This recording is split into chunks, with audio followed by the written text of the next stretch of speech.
Hey everybody, welcome back. I'm really excited today. We've got a great conversation that we're going to bring to you guys. I've got my good friend Tyler Hirth. Tyler, how's it going? Hey, good, Chad. Welcome. This is going to be fun because today we're going to be talking about something that is pretty near and dear to your heart and something you're just pretty darn good at.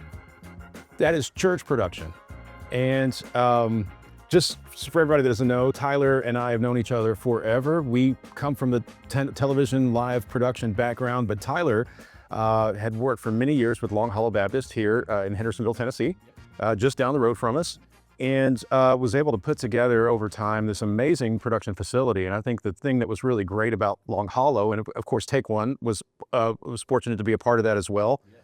But you guys built an incredible system for not only just the experience inside the sanctuary with the screens and everything else, but you guys were doing multi-campuses for a while. You guys were doing an incredible live stream service, and you did it broadcast style. And you know, you had a really great advantage of having people that are in television that were there helping you out and do some of that kind of stuff. But the result was incredible. And for those that haven't seen Long Hollow, you should check it out. I mean, you can actually see a lot of the work that Tyler did back in those days.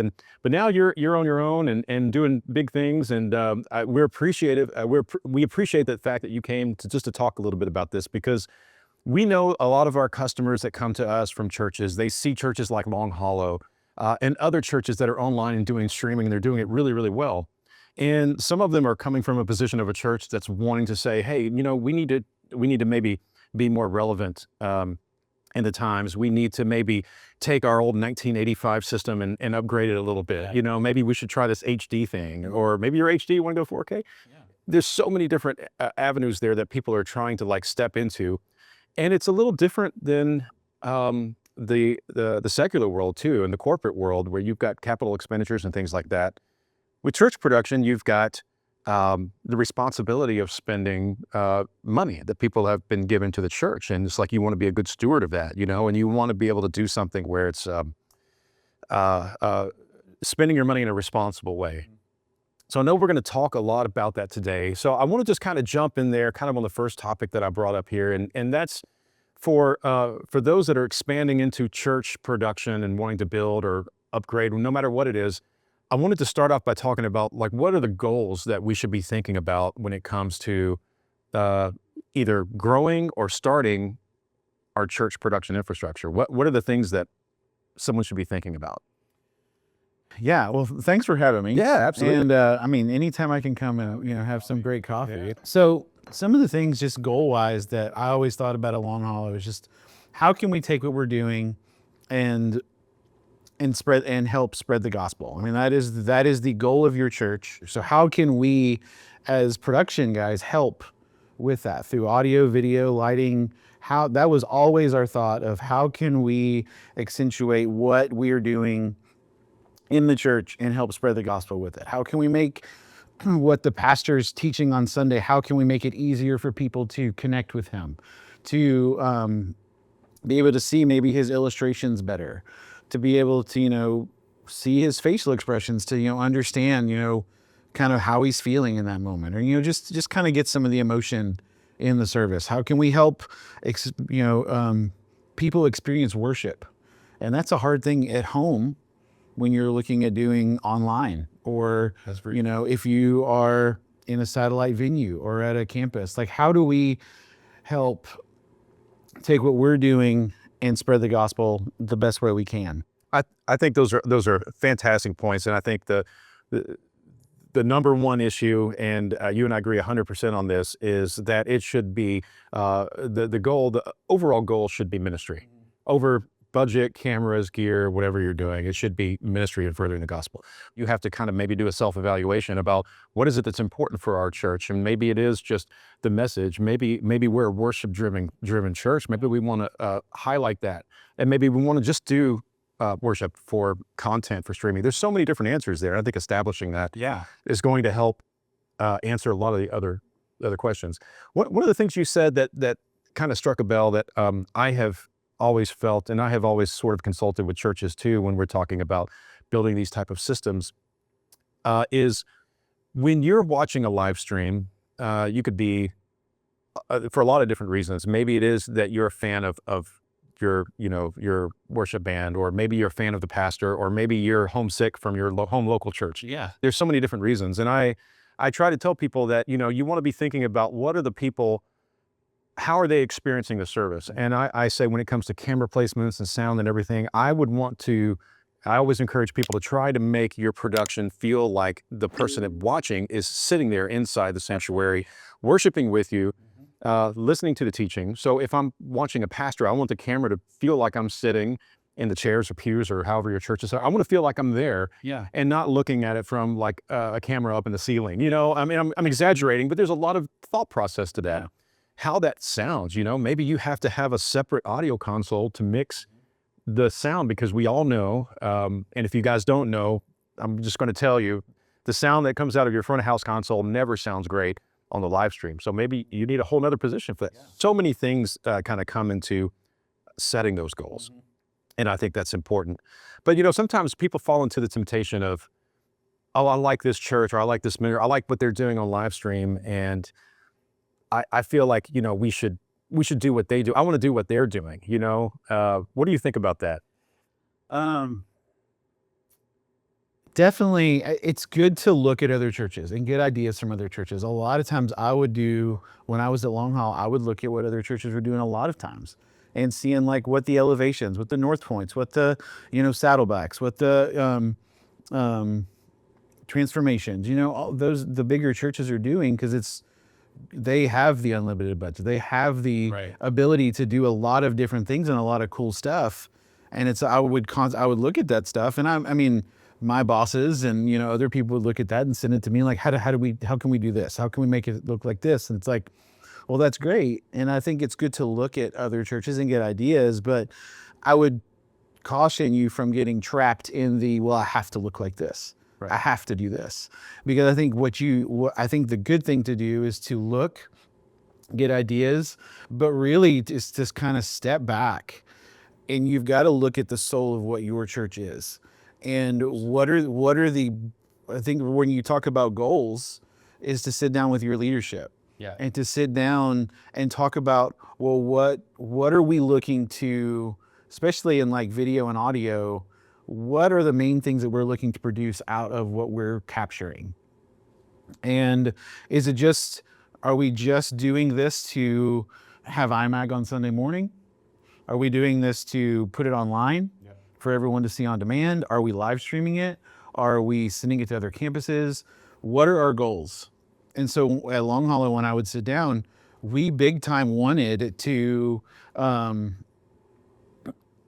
there was a push to look at cinema when we did, back when we did Long Hollow. It was like cinema was kind of, there were some churches that were doing it well, but then it was kind of like, there wasn't a great solution at that point that I wanted to kind of really invest in.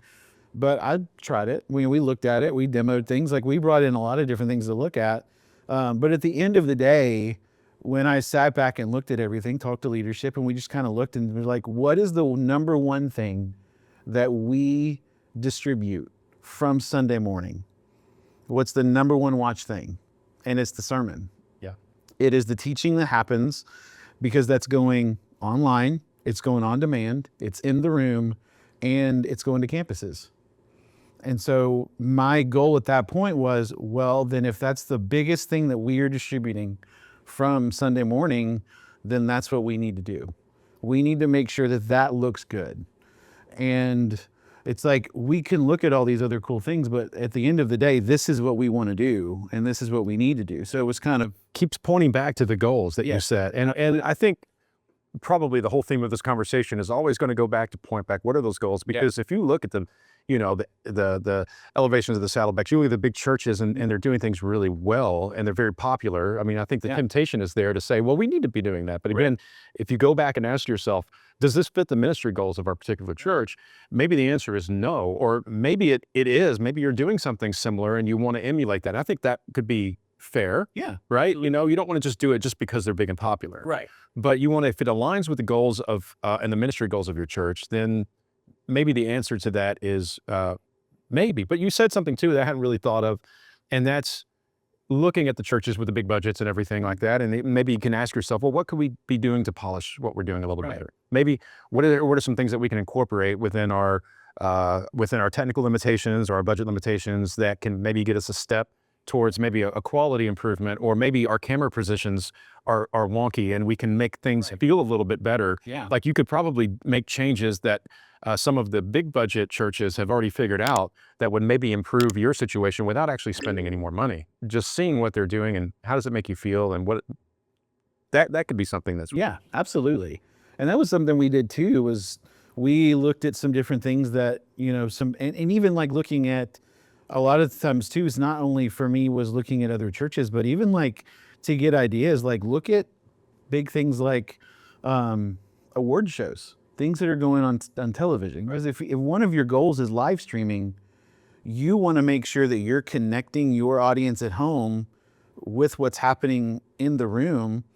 And one of the best ways that that is done are big music award shows, or things that are really, you know, are broadcast for TV, so that because they're great at connecting and showing the relationship between the audience and what's happening. We're very fortunate to be able to come from a high-end broadcast live production background, right? We do these award shows and these big TV shows for a living all the time, and it's easy to take it for granted sometimes, especially when you go to your local church and you're just bringing those elements in there. Right. But what I'm hoping to maybe do in this conversation, and hopefully you'll come back with us and talk about a few more things, because I hope this is resonating with a lot of the folks out there, because again, we might take it for granted a little bit that we have this amazing background and everything, but sometimes some of these things are very small, subtle ways to approach your production system to make it efficient. That doesn't necessarily mean that you have to spend a whole ton of money. Right. And so, again, that's all great context, especially when you're looking at other churches. Yeah. So, you mentioned live streaming. That's another thing I think that is worth hitting on, because we've got now it's technically possible for churches to do multi-campus churches, where you have, your pastor at your anchor campus, and then you have some remote campuses where they're actually having their own individual ministries of the church, but they'll broadcast the pastor on those remote, and they do those through systems like Resi and other type of live stream, different types of encoding or whatever that you can do, either real time or through a delay.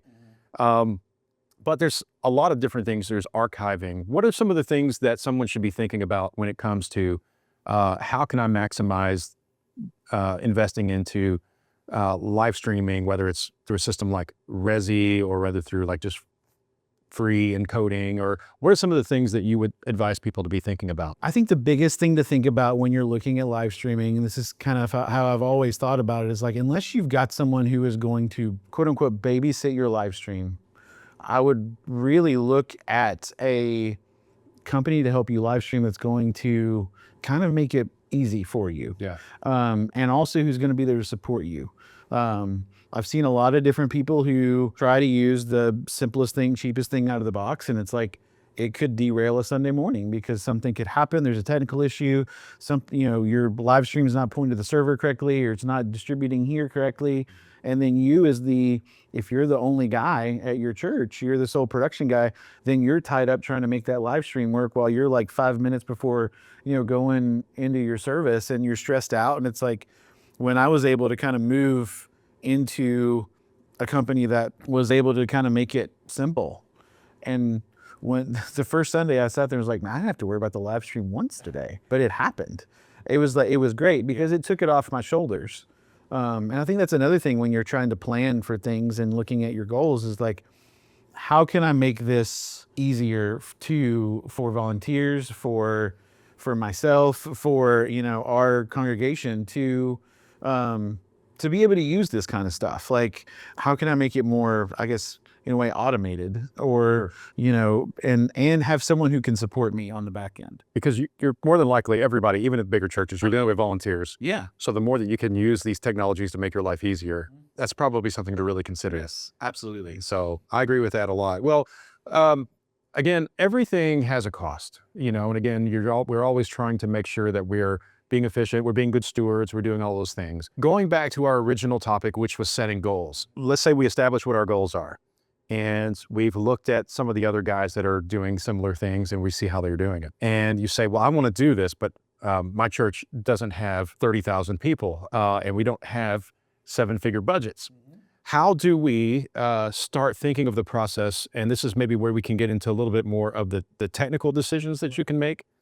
But on a big picture, how do you balance your goals with a limited budget at your church? Have the conversations of where you want to be. Because if you've got a limited budget, you're not going to be able to, you may be able to accomplish a lot of what you want to do, but what are you going to, I think the biggest thing I would sit back and look at is, if I did everything I wanted to do today, but I only had this much money, what am I sacrificing to get where I'm going, or what I would end up with? So a lot of the things that I would kind of look at is like, here's where we want to be. How much is this going to cost? Well, it's way more than what I've got now, but what can I do at this point with the money that I've been given that's going to help me get to point B? Right. That's where I would start looking at things, and where that normally always landed me was infrastructure. It's like your foundation. Yes. How, and it's like you're building a house. If you don't have the infrastructure there, you can't, it's going to be way harder to build on that later. So it's things like making sure that you are thinking through, like, well, if we want to be in let's say 5 years, we want to have 8 cameras. We're going to think about doing campuses. We're going to think about, we may be doing overflow rooms in another part of the building, or we want an online ministry. So we've talked about maybe having hosts that are sitting in another part of the building. How am I going to get there? What can I do now that's going to get me there later? And so infrastructure is a huge part of that, of like, can I go ahead and run cabling now?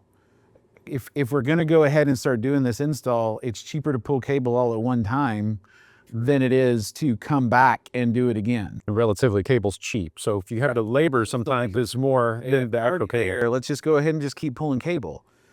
Which again, this is a little bit of a tangent, but you should be thinking about fiber optic cable, because moving forward with high bandwidth stuff, even if you're just basic SDI, you should pull some fiber. Absolutely. That was one thing that just kind of happened, and it was totally a God thing, that it was just like, I literally walked in this room right at the moment that I did, but they were working on a full network upgrade at our church.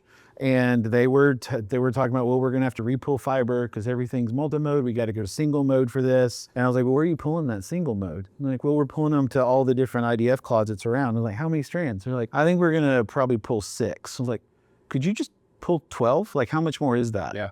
And they're like, oh, well, it's not, I mean, really, it's not that much more. I'm like, well, what about 24? And you can get these down one cable, actually. All the strands are in one single cable. So it's... And so I hopped onto the back of our network infrastructure install and was like, can we up this? And so that way I can, because if I can at least get from my network closet to the main hub, then I can get anywhere on campus. And so thinking through that kind of stuff, I was able to then turn around and I can run video anywhere I want on that I can run cameras from anywhere I want. We were cutting graduations that were happening in one room into another room and have multi-room events going on because we were able to jump in on that and run the infrastructure we needed. It helped us in the future. For some of those that may be watching and just have never experienced or never dealt with fiber optic cable, they may be wondering, well, I don't really understand what you're talking about. Well, I mean, what's fiber going to do for me? And just to dispel the kind of any confusion, the fiber in itself doesn't really do anything. Right. But if you pull SDI cable, you're only going to run SDI. If you pull Ethernet cable, you're only going to run data through that port. You know, if you run DMX, you're only going to put DMX down that port. So all of those things are great, but the thing about fiber optic is that it doesn't care what you put down it. It's just going to be data, and it has a lot of bandwidth. And so essentially, just think about if you have 12 or 24, you pull those, you have 24 lines. You could do anything on those lines depending on what piece of hardware you have on each end. And those pieces of hardware, in a lot of cases, are really not that expensive at all. So if you need an SDI, you can put an SDI to fiber on each end. You can do that with DMX. You can do that with data. Of course, you know, in the future, and the way that everything is moving now, all cameras are becoming IP, NDI, 2110, all that's becoming a thing. So down the road, when, you know, 5 years from now or even 10 years from now, you're going to do an upgrade, you're going to have those cameras that are going to be IP driven. You don't have to worry about pulling cable because you've already got it. It doesn't matter. That's right. Maybe that fiber was running SDI, but now we'll just make it, 2110 or NDI. It doesn't matter. Let's say we are 1080i today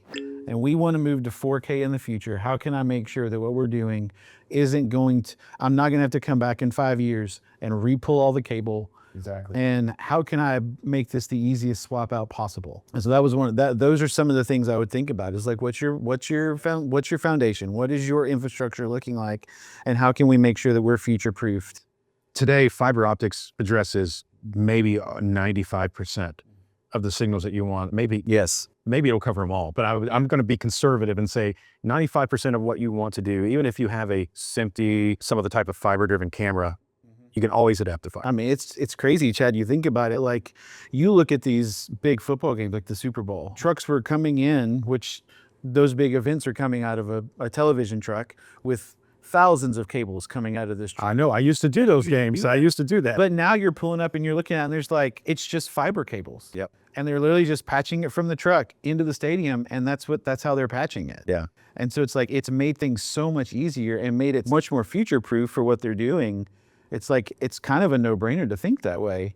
And when you're going into your installs and thinking through what you can do to make, like you said, be a good steward of your money. Right. Because if you don't look at that now, you're going to end up spending it later. That's a great point. And we've consulted in that mode a lot. You could do it now or you can do it later, unless you're just absolutely certain that you're never going to do anything else. And let's face it, who really says that? It's like, no one knows where they're going to be 5 years, 10 years down the road. So we're going to talk about infrastructure a little bit more. And I think this is time for a refill, because this is going to start getting a little deep. So let's, I gotta give a shout out to our friends in the UK, Square Mile Coffee is what we're drinking today. James Hoffman, if you guys are coffee nerds, you can go check out James Hoffman. But anyway, thank you guys for taking time to just listen to this conversation. I think we could probably sit here all day long, tell war stories, but I really want to know what you guys think, because ultimately we're here to help you. Please give us a call, 1-877-81-TAKE-ONE. You can email us at mail@takeone.tv. We want to hear from you, and just give us a call. We'd love to hear about what you got going on, your questions, your concerns. And we appreciate you taking the time to watch this video, and give us a like and a subscribe if you want to see more of this comment. We're going to keep talking about this stuff, and just as things change, as technology changes and increases, we're going to be right here sharing that with you guys at TakeOne Broadcast Solutions. So great to see you all. We'll see you again soon.